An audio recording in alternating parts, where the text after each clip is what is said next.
Hello, friends. Welcome back to the Test Those Breasts podcast. I am your host, Jamie Vaughn. I'm a retired teacher of 20 years and a breast cancer thriver turned staunch, unapologetic, loud supporter and advocate for others, bringing education and awareness through a myriad of medical experts, therapists, caregivers, and other survivors. A breast cancer diagnosis is incredibly overwhelming with the mounds of information out there, especially on Dr. Google. I get it. I'm not a doctor, and I know how important it is to uncover accurate information, which is my ongoing mission through my nonprofit. The podcast includes personal stories and opinions from breast cancer survivors and professional physicians, providing the most up-to-date information at the time of recording. Evidence, research, and practices are always changing, so please check the date of the recording and always refer to your medical professionals for the most up-to-date information. I hope you find this podcast a source of inspiration and support from my guests. Their contact information is in the show notes, so please feel free to reach out to them. We have an enormous breast cancer community ready to support you in so many ways. Now let's listen to the next episode of Test Those Breasts. Well, welcome back to part 2 of my conversation with Claire Rumore. In the last episode, we talked about Claire's cancer diagnosis and how her experience led her to create Cancer and Intimacy. Today, we're diving deeper into what intimacy really looks like after cancer. So we're going to talk about intimacy in the context of cancer and survivorship. How might that differ from what people normally think is intimacy? How can we talk about this, especially when women reach this age of menopause? Because I think I was going through menopause at that time, but I didn't have all of the symptoms that a lot of people have had, like the night sweats and I just didn't have any of that. And I don't know why. So I keep thinking to myself that the painful sex that I was having before my breast cancer diagnosis may have had something to do with that. How can we move through that? I'm just like, how do we make this work?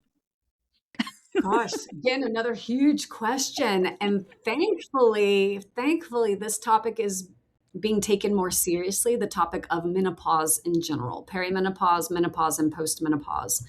And we have a lot more resources, a lot more health advocates, influencers, spokespeople coming out and not only speaking about this, but also services now being provided that were not and have not been provided. So we get to talk about this now and not feel ridiculous or in the dark. And so there's a wonderful book about menopause. I'm not remembering the author's name right now. I highly recommend it. The title is basically, "What Fresh Hell Is This?" Introspections about menopause, something like that. But it's an easy book to find, and it just gives a refreshing perspective about, I don't want to call it the horrors of menopause, but the changes, the pretty significant changes. And each woman's journey with her own bodily changes and life phase changes are going to be different. So not everyone is going to map to all of the symptoms. And that's a mixture of lifestyle, diet, genetics, health issues, weight, et cetera, exercise level, mobility, all number of things. And so how we navigate this is, firstly, we need to recognize this is a natural change that happens in the body at a certain age. This is not a punishment. This is not, we screwed something up. It's a natural wisdom of the body to shift modes. We're moving into more of wisdom years. So energy is being moved out of a focus on reproduction, which is a large part of what the sex drive is about. And now that energy is being redirected towards other activities physiologically and in our lives. And so in order to not take this personally, like life is out to get me, why is this happening to me, is the recognition of, oh, this is a natural phase of life, part of life. It's not just happening to me. This is widespread. And the more I can educate myself about what to anticipate, not what to expect, because there's no map, there's no specific menu, like ABC or 1, 2, 3 that everyone's going to experience. But the more I educate myself on what to anticipate, then I won't be blindsided or caught off guard. There's a lot of deconditioning that's really important. It's important for all humans, especially cancer patients when there's been big changes. And it's the deconditioning about what does it mean to be a woman? What does it mean to be a man? What was I taught? What is my truth about that? What does it mean to be a sexual person? Is it my truth, or am I living into some kind of expectation or archetype that's not actually in sync with my nature and what I actually enjoy? And then redefining, well, what is intimacy? What is sexuality? What is sexuality and intimacy in the context of this relationship I'm in, or the future relationship I hope to be in? And really sitting with these bigger questions, because for a lot of us, once we become sexual in our lives at age 16, for me it was 20, other people a little younger. Often once we become sexual, that's what we do for the rest of eternity, the rest of our adult sexual lives, and we don't think about it differently or shift things up. So Right. I'm keen on helping people get new language, a new lexicon of activities. I'm very big proponent of permission and possibilities. Like, okay, let's now think outside the box. What else is possible? Let's give you permission to try that on, to explore it, to contemplate it, to be curious, and to think of sex less as a goal-oriented activity, especially when we're coming into survivorship, when we're healing, that we shift out of goal-orientedness and move into process-orientedness. Very interesting. We're on the journey. The journey is the destination. The orgasm is not the destination. Okay. I never even thought about that that way. Yeah. I know we talked a little bit about filling the gaps of cancer care in the system, Yeah.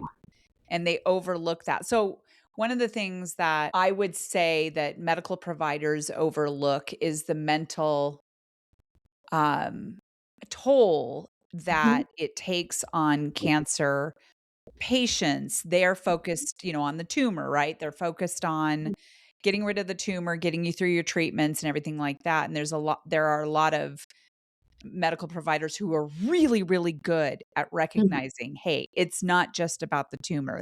This person is going to lose their hair. They're going to lose their breasts. They're going to have a bag. They're going, and so educating oncologists and surgeons and whoever on the other things, the other really big things that cancer brings to our lives. And the sex and intimacy part is part of that.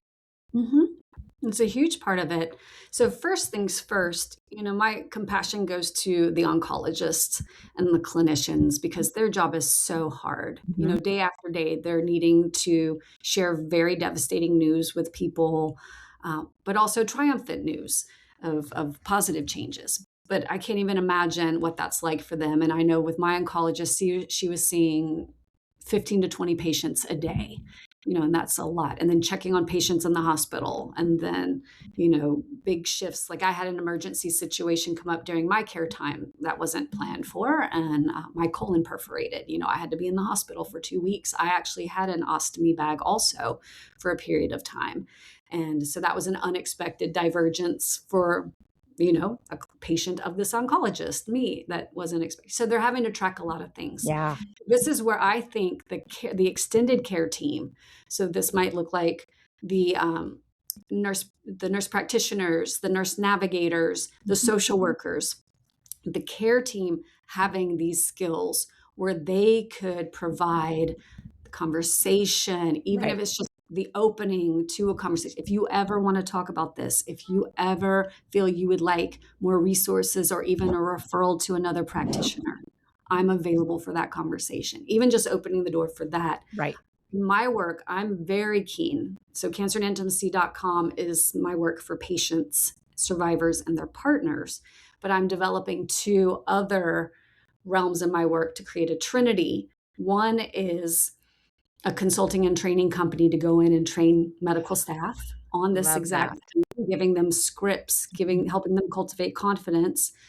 helping them move through the work of introspection and seeing where they have their own biases, their own judgments, their own hangups, their own attitudes and belief systems around sex, relationships, body image that will decrease the impact they could Yeah. have with a patient. So that's stuff I'm working on, putting that in the context of continuing education courses so that there's an extra reason to take these That's courses. awesome. I am so this makes me really happy to hear that because Mhm, and I really do think like, Dr. mhm, Tiffany Trosto yeah, Sandoval, she is since I've met her, she was one of those oncologists. I don't know how she was when she was in mhm, practice, but I know by seeing her work online, her reels that she makes, any kind of resource that she puts out there, you can tell that she really has done a lot of work in trying to get into the cancer patient's mind and yeah, be able to help them through things like, 5 things you should know before you go into your chemo treatments. right. 5 things you should know before you lose your hair. So Exactly. these are things that are so helpful. She may already, I'm not sure, but 5 things to know about sex intimacy Mhm. going through a cancer Oh, yeah. diagnosis. Yeah. Exactly. This is a huge part. So this is what whole patient care is about, that we're including all parts of the patient. And really, that needs to be upheld by all participants of a care team.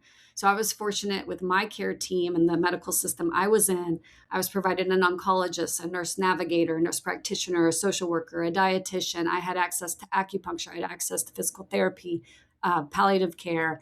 A chaplain came and visited me, like a spiritual director, and helped me kind of connect with what are my spiritual feelings, my connection with the divine, whatever that means to me. So they really came at it from all these angles. Now, one of the things that's missing, obviously, is this psychosexual and relational support.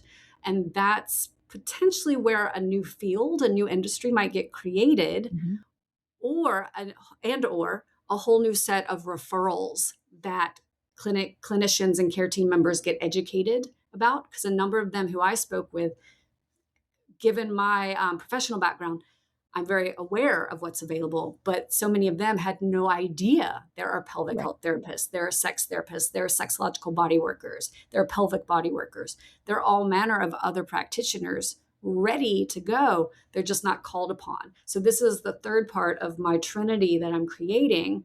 I'm in the process of creating the Cancer and Intimacy Institute, which is where I'm creating certification tracks for practitioners, more holistic practitioners, but also therapeutic practitioners like marriage and family therapists, psychologists, somatic body workers, and somatic practitioners, spiritual directors, psychologists, so forth and so on, to train them with the skills. If they happen to have a client who has a cancer diagnosis, or whose partner does, or who's a survivor, and cancer is heavily influencing their relationship, their body, their sense of connection, intimacy, sexuality, then this non-clinical practitioner, non-medical practitioner also has the skills, could be called upon by the clinicians to support the patients in the medical system's caseload, and offer help that the clinicians just don't have time to go Wow. into and hold so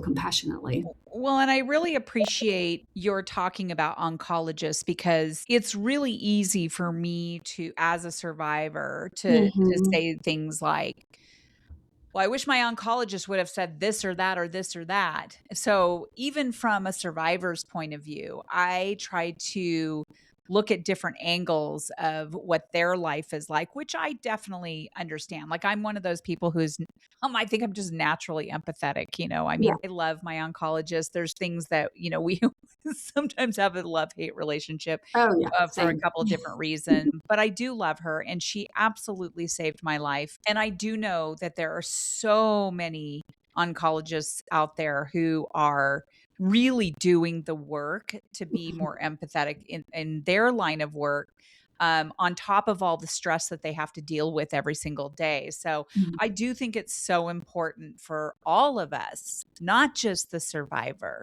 to understand, what everyone goes through. And I love the fact that you had that kind of um support, your nutrition, your Mhm. dietitian, all of those. So, because there are so many people out there who don't have that support. They've got barriers. They don't have access to that kind of care. And that super breaks my heart, because everyone obviously is a human being and has needs, and everyone deserves the same type of services, the same type of support.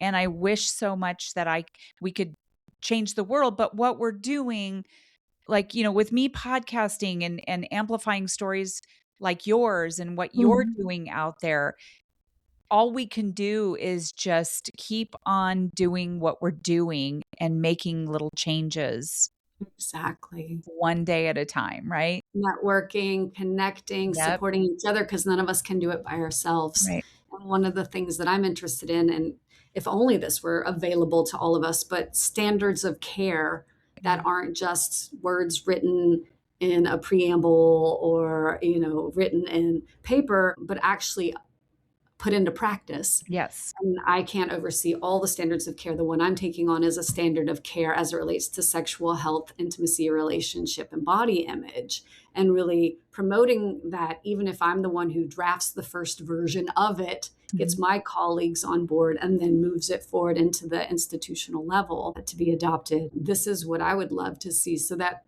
this is the standard of care. Of course, if you're receiving a diagnosis, you're going to get certain material that helps you orient yourself to what to anticipate. But one of those pieces is going to be around sexual health and intimacy relationships. I spoke with a cancer survivor today, and she said, and her journey was 20 years ago, but she said not once did her care team ever bring up sexuality. And she never felt empowered that she could bring it up with them. And so that's affected her survivorship and also her connection with herself and her own body.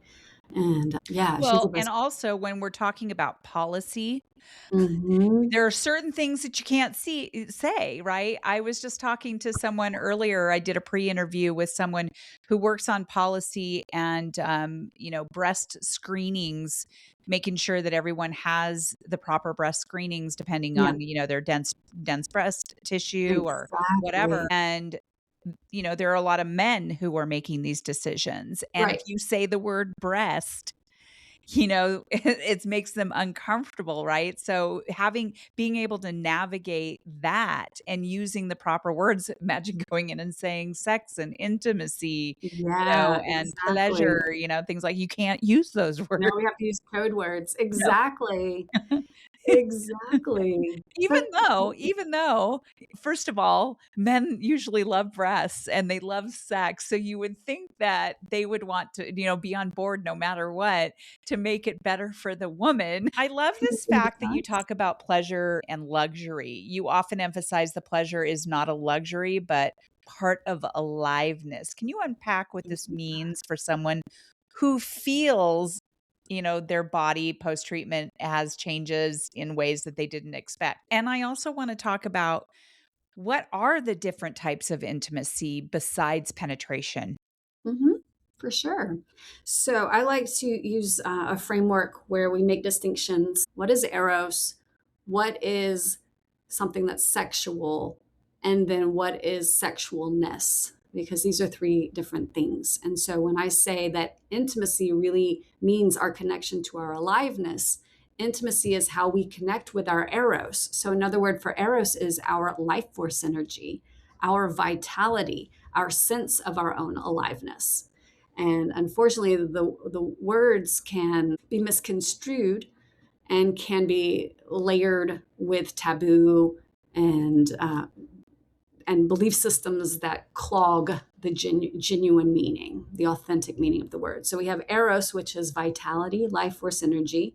Something that's sexual is more of the, again, from my linguistic viewpoint, And what I'm meaning in my frameworks, something that's sexual is more of the like PV, like this more sexualized, the performative, the goal orientedness.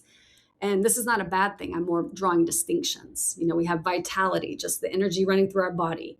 Then we have sexuality is when we have a desire for something and we move towards it.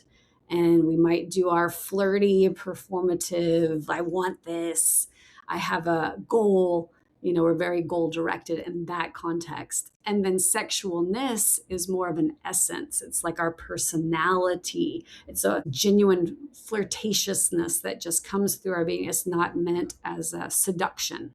So sexualness is more of an essence. So That that's like when somebody says, "Oh my god, she is so sexy." And Mhm. just the way you look, the way you talk, the way you move. Yeah, okay. Exactly. Yeah. Whereas if she were more in the sexualized, like she's trying to be provocative, as opposed to just her inner essence Just who she exuding. is, yeah. It's just who she is. Yeah. Exactly. Exactly. So when we look at these three things, Eros is vitality, sexuality, meaning performance and goal orientedness, and then sexualness as the essence that's coming through. So, sexualness as being the essence that's coming through us, we can see that there's quite the spectrum of what intimacy and pleasure can mean. And it doesn't need to be reduced to just, as some teachers of mine used to call it, it doesn't need to be reduced to wiggle, wiggle, pop. We get to go far beyond just the movement towards orgasm. Right. And so I use the framework, I mentioned this earlier about the erotic blueprints. So the 5 erotic blueprints show us there are different ways different people access pleasure.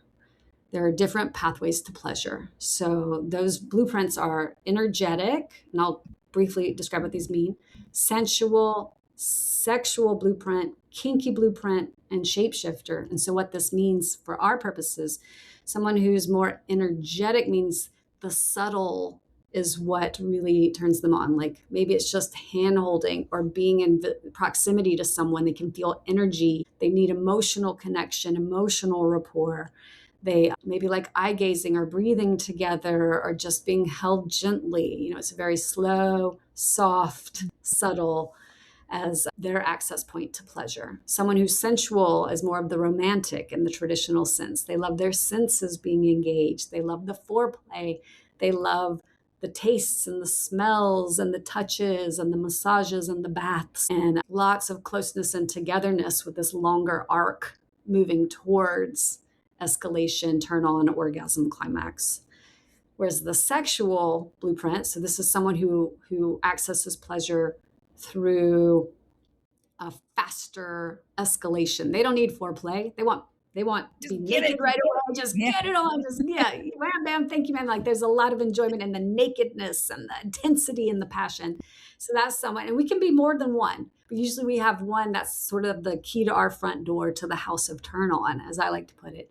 The kinky is not so much someone who needs whips and chains and power exchange to get turned on. What we mean in this context is someone who needs something that's taboo or naughty or violating the prohibitive. And that's what gets them their engine started. And then this final one, the shapeshifter, is someone who is fed by all of the other 4. It just depends on the day and the time. They love the variety. They need the variety. It's not so much they can shapeshift to meet someone else's desires. It means that their desires occupy all 4 of the others. And so I love using these frameworks because, as you could tell by my brief description, that's already a whole big rainbow of pleasure access points and all of the activities that would feed each of these blueprints, each of these different people, and that we can go between them all. There's from subtlety all the way to maximum intensity and taboo and sensuality. There's a You lot there. I would maybe you can help me put this into the right box.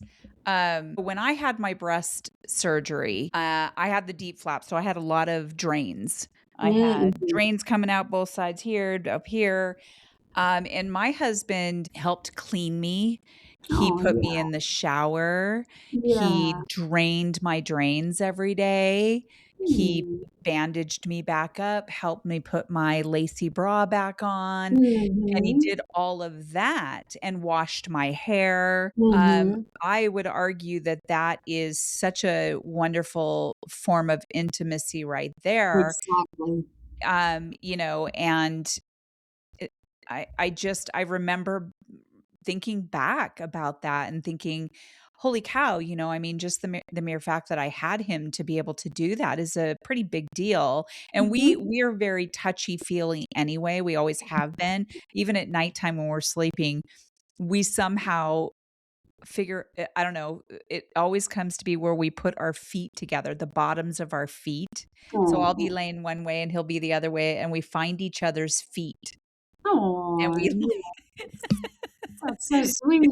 Yeah, I mean, it is, and we Exactly. just love or, like, if we're laying another way, our hands find each other, and we hold hands for a while. Yeah. Exactly. Yeah. Exactly, and that's exactly it because we tend to default to erogenous zones Mhm. as the way to access pleasure and intimacy. But actually, if we span out, we have a whole body with trillions of nerves and sensation points. And there's so much access when we slow things down and allow things to be softer and subtler, Mhm. allow feet to touch, allow hand holding to be enough, Yeah. allow a caress or touching the hair Yeah. of our loved one. And I Mhm. you mentioned something at the beginning of our interview when you had a community of people Mm. who, filled that need. Mhm. We can say that, regardless of whether, you know, you are, gay or not gay, I I think that where you were going with that too is like for if somebody doesn't have a husband that when they're going through breast cancer or, I make this about women just because that's who I am and I had breast cancer. Some people don't have another person Mhm. who is their lover or whatever to do that, right? For you, you found that comfort in a community. So Mhm. intimacy can come from the same sex as well. Oh, absolutely. The same sex, the same gender, from a pet, like there's a sweetness that's there, a comforting. Because really, from my experience, what a cancer patient is needing, and even a survivor who's newly into survivorship, it becomes more about safety Mhm. as opposed to intensity. So a lot of conventional sexuality is about escalation, moving fast, even if there is foreplay. It's like we know where we're headed. And when we can shift our focus to be more in the present and maybe just floating instead of moving in a straight line towards a destination, it gives our nervous system a chance to recalibrate.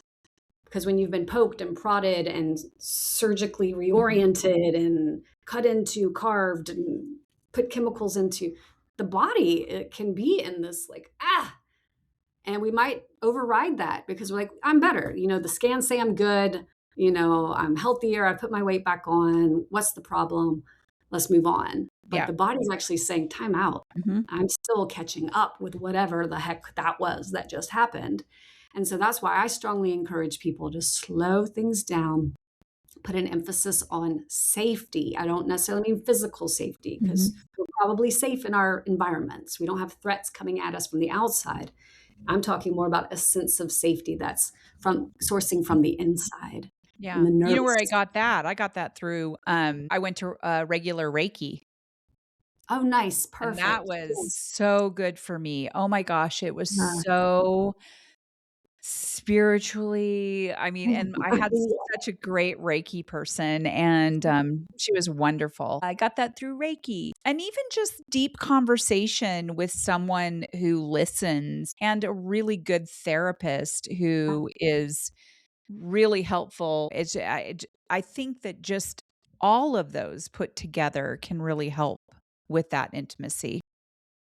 Absolutely. Because again, thinking outside the box, intimacy doesn't just happen with a partner. A lot of us don't have partners. For me, in that context, I didn't want a partner when I was going through my journey. Mhm. And so we need to recontextualize Mhm.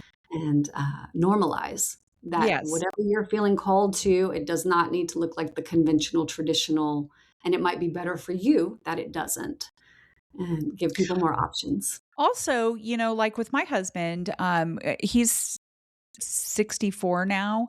We Mhm. also have to think about men in when Mhm. they get older, their bodies change too. They do. They're, everything changes for both of us. Mhm. So it can't always be about penetration sex. I mean, Mm-mm.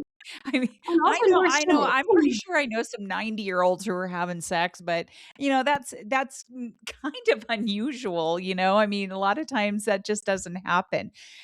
Can you talk about erotic grief? What is that? Yeah, I'll give you a little snapshot. So, erotic grief is the first part of a framework I'm developing. And what it's focused on is that when we have losses that happen in an erotic or sexuality and intimacy context, such as going into medical menopause, such as losing a body part, having breasts removed, or having a prostate removed, or in any way, shape, or having a relationship end. Any type of change to what we've been accustomed to in our erotic expression. And this does not need illness to generate erotic loss. Um, there it's important we take a moment to honor what's no longer there, what's no longer available. And I think too much of the time we're bypassing that to move on into the future, try to force our bodies and our beings back into what used to be, what we used to have, or we just give up and feel uh, really let down, maybe punished by life, and give up on sexuality altogether, intimacy altogether. And I say, first things first, let's really take an inventory of what we feel has been lost, what's no longer available, accessible, that we miss, that we're longing for, that we're feeling the absence of. And let's do some ritual around what that meant to us when we had it, what it means now, what it feels like not having it. And I've written an ebook about it called The Oh, Erotic Grief Handbook. That's available on ooh. cancerandintimacy.com. And I've done a version for patients, survivors, partners, and everybody else. So I highly recommend that book. I yeah, it's 'cause I think a lot of times we are so judgmental of ourselves. Oh my gosh, I lost my breast, so I'm not going to be Mhm. sexual anymore. That part's over. So like some of us give up and some of us just like that got to get right back on the horse, right? Get right Mhm. back in there. So yeah, that's a different way to look at it for sure. Yeah. Exactly, exactly. In the framework, what's after erotic grief is what I call libido listening. And that's where we start to hear the signals from our body Right. about libido, and then libido liberation, which is where we then blossom into the new version of our erotic self. Yeah. Okay. So let's go into this next question. How can partners navigate mismatched desire after cancer without falling into resentment or pressure because of all those things that we have learned from Mhm. our, childhood forward? And when we first started having sex, we have so many things to unlearn. So if some people haven't unlearned those things, that part can fall into resentment, right? Oh, very naturally, very easily. In a perfect world, the first thing I would recommend for that couple is to get a couples therapist, if that's possible, so that you have someone holding that process with you, holding that emotional unpacking with you. And if that's not available, then in a perfect world, the partner who's feeling the resentment, usually the caregiver, it, that they have their own therapist or Yeah. support person that they're working with, because this can be a lot. The mindset and the experience, or let's say the headspace and the experience of a cancer patient, is so different than the Mhm. headspace and the mindset and the experience of a caregiver who's Mhm. still able bodied and healthy. And it can be hard to have that empathy when the one with cancer is your partner, your lover, who you want to be with, physically intimate with, but you don't want to hurt them. You don't know what they're available for. They don't know what they're available for. It can be so confusing, especially when the roles of caregiver and lover are having to coexist. So I say, as much as possible, if outside support can be accessed, to do that. I'm really glad that you said that because I have a lot of people who send me messages and saying, "Hey, I've got this gal who was just diagnosed. She was my best friend or Mm, whatever. She was just diagnosed with breast cancer. Are you open to talking to her?" And of course, I'm open to talking to anyone. So sure, a yeah. lot of times people connect me to people, or if I know someone who's been diagnosed. And really, truly, the very first question I ask them, almost one of the very first questions anyway, is, and like it's not the first question, but Right. I ask them, Early in there, yeah. how are you married, or do you have a partner, or if I know, what is your relationship like with your partner? Because one of my friends was diagnosed with breast cancer and I've known her for a while. I don't know her husband, but I did ask her, "How is your relationship with your husband?" And she says it's not good. He's an alcoholic.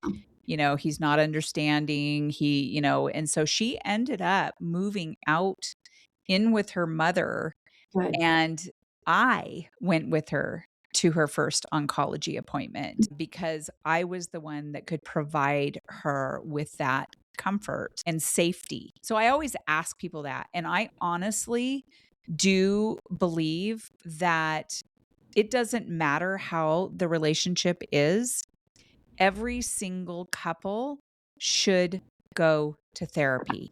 And my husband and I did. We went to therapy, and we've gone to therapy on and off throughout our whole entire marriage, which I So am healthy. I'm very much a believer that that Mhm, is why we are still together to this mhm, day, because my mhm. husband is willing to go to therapy, and we have gone throughout our marriage. So I try to really encourage people to do that. And I think that that does help with intimacy. And I believe that it has helped with intimacy with my own. So yeah. Exactly. Now, libido mismatch it's a thing. It's a phenomenon that happens not just in couples confronting illness, but Mm, couples confronting life. And yeah. so what I've done is also create an ebook called the Libido Journal. And inside that, it's really meant for the mismatched libido zone and helping get in touch with libido. What does libido mean to me? Where am I at with my own libido? So I've done a version that's for a higher libido partner and a lower libido partner, kind of, anyone, not necessarily someone confronting illness. And those are available at my website, clairerumore.com.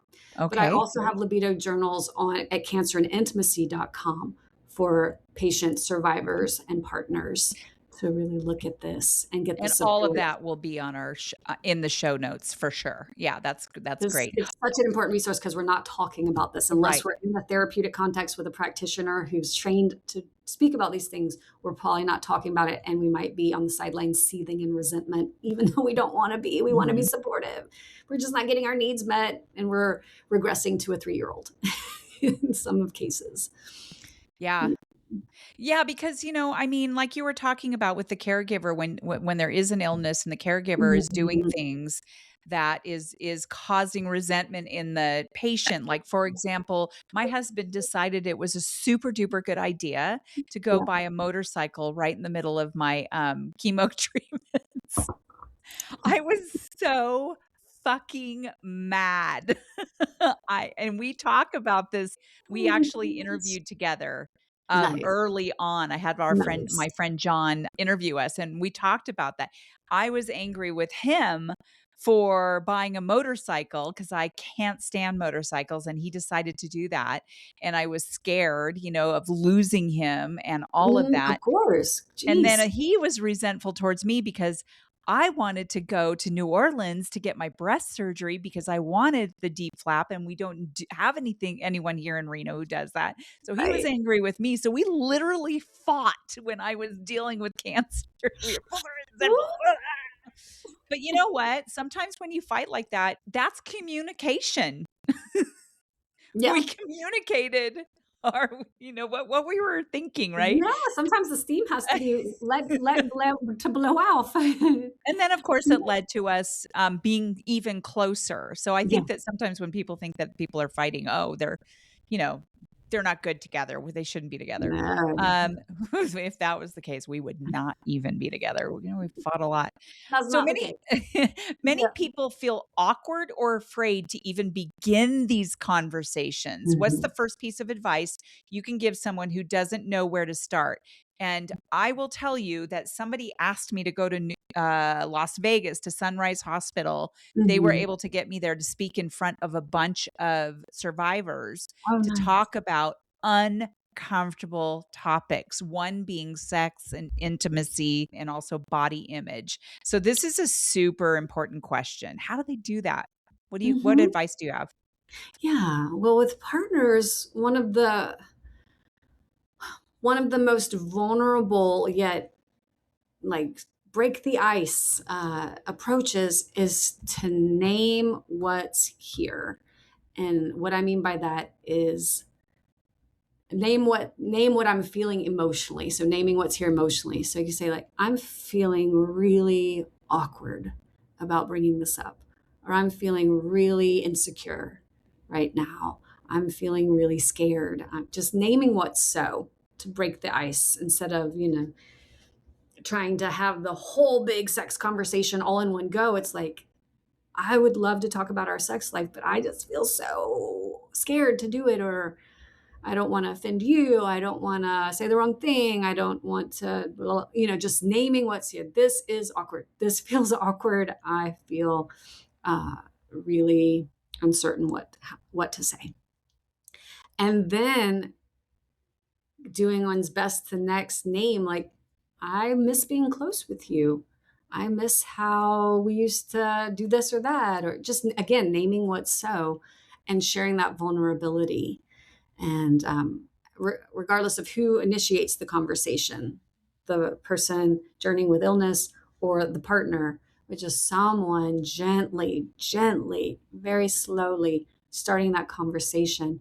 And I have a tool that I created that's on cancerandintimacy.com, and it's called Conversation Cards, specifically around how to initiate conversations around intimacy, sexuality, emotionally vulnerable topics in a gentle way, in a very framed way, so that this doesn't escalate into, I'm feeling pissed off now, or, it's just like meant to be about listening and understanding. So it's a communication tool focused on intimacy and vulnerable topics. I love the cards idea. It just made me realize that I ordered some cards for me and my husband. We know each other really well, but I guarantee that there's something in there that Oh, yeah. will come up where I can ask. But I got them for Valentine's Day, and I haven't gotten them in the mail yet. Oh, To start the gosh. conversation, like asking tell me about what, or whatever. And I just Totally. thought that, for people like us, it's like having like cards like that Mhm. also are all part of the intimacy. Completely. And Yeah. Romance. mine are digital downloads, so they'll arrive in one's inbox immediately. No need to wait. Oh my gosh. I really want those. I really want to Mhm. have that conversation with my husband. This Yeah, is the so little fun. sweet prompts. Mhm. So if someone listening right now Mhm. realizes this conversation resonates deeply, what kinds of resources or pathways for support are available to them? And again, I'm going to have all of this in the show notes, but Mhm. kind of give us a good idea of what they can expect. Sure. Gosh. Well, I can offer what they can expect from my world anyway. Um, Depending on where this person is at in their journey, I've done my best to create a number of resources on cancerandintimacy.com. The vast majority are free and ready to download. And these are meant as empowerment tools, whether that's having conversations with one's partner, having conversations with one's doctor or care team, whether it's educating oneself about treatments and effects, or body image and empowerment, or I need some help with my communication skills in the context of my relationships. I developed a number of things. The other piece that's so important to me is helping folks normalize what they're experiencing, and emphasizing with bright lights and lots of exclamation points, you are not broken. There is nothing here to fix. This is a natural process coming out of an unnatural, unfortunate, depending on one's context and feelings about their own journey, but coming out of a challenging experience, being ill. It's not your fault. You did nothing wrong. And so that's what I want to normalize for people. And not only you're not alone, you're not the only one going through this. There are so many people, given that 70% of cancer patients become survivors and go on to live quite a nice long life. There's a lot of people confronting these issues. We just haven't been talking about it, so it's easy to feel isolated. So I like to normalize that for people. And again, the resources I've built on my site help lubricate those conversations and help empower patients, survivors, and partners with education, whether that's about erotic grief, whether that's about ways to cultivate intimacy when what we're used to is not available, whether that's libido journal, whether that's mismatched libidos. It's really helping people understand from a sex therapy and a sexology lens what's going on with them and how it's natural and they can love who they are and even be empowered inside of the experience they're having. Now, my long range vision is to train other practitioners to be available to cancer patients and survivors so that there are plenty more resources, that there's much more writing about this, there's many more services available around this, that there are sex therapists who specialize in cancer and intimacy, and that as soon as someone receives a diagnosis, they're also receiving a folder full of educational material and they're being checked in with throughout their journey at different times by their care team on what are you noticing in your body? What kind of support might you need? How can we help you? Who can we help you connect with as a referral? We're here for you. And so that's what I'm excited about because we can't do this by ourselves. Yeah, no, I mean, I'm blown away. I'm really happy that you have worked so hard to make this work. Oh, and then we're going to circle back around to the first question that I asked you when you said something was missing. Yeah. Something was missing. How has that changed? So the something that was missing was that I wasn't in alignment with my nature and my essence. I was pretending, or without realizing it, I was trying to be someone I wasn't. Again, I mentioned that being 1 degree off. And I didn't mention this earlier on, but what I was experiencing at that time, right before my diagnosis, that really showcased to me that I was off, was I was experiencing what I can only describe as existential nausea. Like everything that had been making me happy in my life before just gave me this feeling of nausea, but not like physical need to throw up, but like a soul need to throw up. Just like, this is not for me. This is not who I am. But I didn't know how to make sense of it at the time. It was just a very weird sensation. And so what's changed for me now is that I'm living life on my terms. And I don't remember if I shared this with you, Jamie, when we were having our pre-interview, but early on in my cancer journey, I made an acronym out of cancer because I knew I would be seeing that word a lot and I needed to get in the driver's seat of the narrative early on. So I made cancer into an acronym that stands for Claire's access to her next clearly expressed earth reality. Ooh. Cancer. So every time I see that word, that's what it means to me. And I've never been more clear about who I am, what I want, who I want in my life, how I want to be, and what I'm here for. And I'm so grateful for my cancer journey because that would not be what's happening.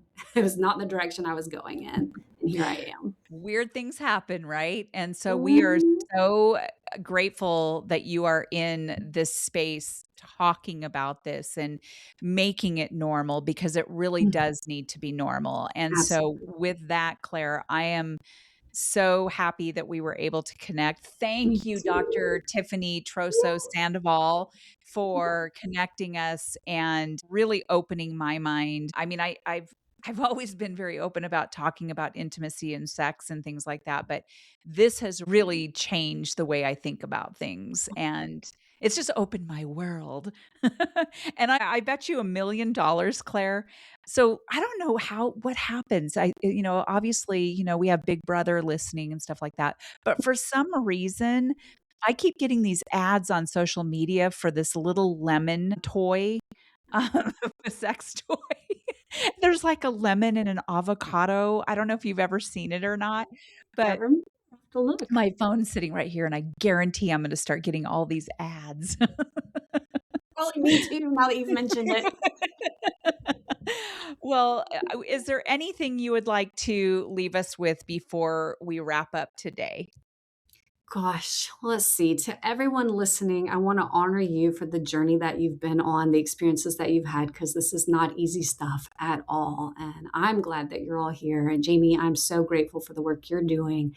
And I want to encourage you to be open to permission to explore, to reclaim who you are and possibilities for what else is possible, and that you can get in the driver's seat of your own narrative about what this experience means for you and who you are moving forward. So empowerment is available. And we're here I for it. love that. Well, thank you for that. And in the show notes, everyone, I will have Claire's website, email, all of her social media that she's on, and all kinds of fun resources with a code that's CA120 for 20% 20, off yeah. on some things. Yeah. Cancer and NBC. So CAI 20 for 20% off at the store. And cancer and Awesome. I love yeah. it. Thank you very much. And to my audience, thank you once again for joining us on this episode of Test Those Breasts. It's always a pleasure to have you on. And I would really appreciate if you would share and review and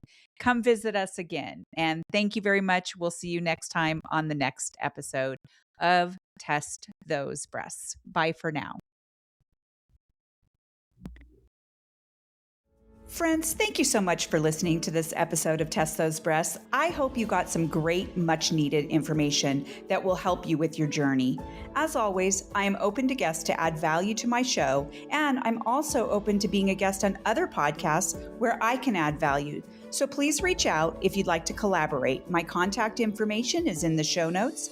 And as a reminder, rating, reviewing, and sharing this podcast will truly help build a bigger audience all over the world. I thank you for your efforts. I look forward to sharing my next episode of Test Those Breasts.